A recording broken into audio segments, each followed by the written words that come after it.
നമസ്കാരം. ബംഗ്ലാദേശിനെ തീവ്രവാദത്തിന്റെ പുതിയ ഹബ്ബാക്കി മാറ്റാൻ പാകിസ്ഥാന്റെ നീക്കം.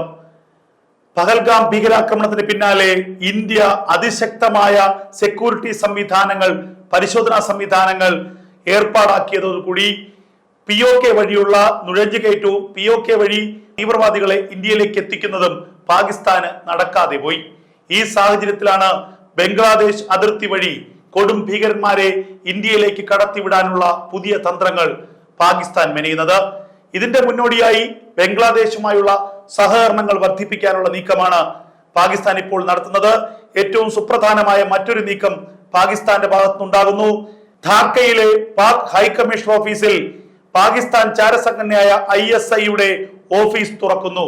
ഒരു മേജർ റാങ്കിലുള്ള ഉദ്യോഗസ്ഥന് കീഴിൽ നിരവധി ISIയുടെ ഏജന്റുമാർ ധാക്കയിലെ പാക് ഹൈക്കമ്മീഷൻ ഓഫീസിൽ ഇനി മുതൽ ഉണ്ടാകും. ലക്ഷ്യം ഇന്ത്യൻ മഹാസമുദ്രത്തിലെ ഇന്ത്യയുടെ ഭാഗം, ഇന്ത്യയെ നിരീക്ഷിക്കൽ, ഇന്ത്യയുടെ ബംഗാൾ ഉൾക്കടലിലെയും ഇന്ത്യൻ മഹാസമുദ്രത്തിലെയും ഇന്ത്യയുടെ നീക്കങ്ങൾ തുടങ്ങിയവ കൃത്യമായി ഒപ്പിയെടുക്കുകയും അത് നിരീക്ഷിക്കുകയുമാണ് ഈ നീക്കത്തിന്റെ പ്രധാനപ്പെട്ട ലക്ഷ്യം. ഇതിനെ വളരെ ഗൗരവത്തോടു കൂടി തന്നെയാണ് ഇന്ത്യ നോക്കിക്കാണുന്നത്. പാകിസ്ഥാന്റെ ബംഗ്ലാദേശിലെ ഇടപെടലുകൾ അത് ഏത് വിധത്തിലായിരിക്കുമെന്ന് ഇന്ത്യയുടെ ഇന്റലിജൻസ് കൃത്യമായി തന്നെ നിരീക്ഷിക്കുന്നുണ്ട്. ഇത് കൂടാതെ ബംഗ്ലാദേശിന് ആവശ്യമായ ആയുധങ്ങൾ പാകിസ്ഥാൻ നൽകുന്നുണ്ട് എന്നതാണ് ലഭിക്കുന്ന വിവരം. പാകിസ്ഥാന്റെ പ്രധാനപ്പെട്ട മേഖലകളിലുള്ള തീവ്രവാദികളെ, അതായത് ജെയ്ഷെ മുഹമ്മദ്, ഹിസ്ബുൾ മുജാഹിദീൻ അടക്കമുള്ള തീവ്രവാദി സംഘങ്ങളെ പതിയെ പതിയെ ബംഗ്ലാദേശിന്റെ വിവിധ കേന്ദ്രങ്ങളിലേക്ക് എത്തിക്കുകയും ഇനി ആ തീവ്രവാദ ക്യാമ്പുകൾ ബംഗ്ലാദേശിൽ പ്രവർത്തിക്കാനുള്ള നിർദ്ദേശം നൽകുകയുമാണ് പാകിസ്ഥാൻ ചെയ്തിരിക്കുന്നത്. ഇതിന് പകരമായി ബംഗ്ലാദേശ് ആർമിക്ക് ആവശ്യമായ ആയുധങ്ങൾ, ഗ്രനേഡുകൾ, എന്തിനേറെ പറയുന്നു ഫൈറ്റർ ജെറ്റുകൾ വരെ പാകിസ്ഥാൻ നൽകുന്നു എന്നുള്ളതാണ് ഇന്ത്യയുടെ ഇന്റലിജൻസ് സംവിധാനം കണ്ടെത്തിയിരിക്കുന്നത്. അപ്പോൾ ഇന്ത്യയെ അസ്ഥിരപ്പെടുത്താൻ ബംഗ്ലാദേശിന്റെ ഭൂമി ഉപയോഗിക്കാനുള്ള ശ്രമത്തിലാണ് പാകിസ്ഥാൻ. കാരണം പാകിസ്ഥാന് നേരിട്ട് ഇന്ത്യയിലേക്ക് ഒരു ആക്രമണത്തിന് ഇപ്പോൾ ശേഷിയില്ല. ഒന്നാമത്, ഇന്ത്യ അതിശക്തമായി തിരിച്ചടിക്കുമെന്ന് പാകിസ്ഥാൻ അറിയാം. മറ്റൊന്ന്, പാകിസ്ഥാൻ നിലവിൽ അതിദയനീയമായ സാഹചര്യത്തിലൂടെ കടന്നു പോവുകയാണ്, തകർന്നടിയുകയാണ് പാകിസ്ഥാൻ.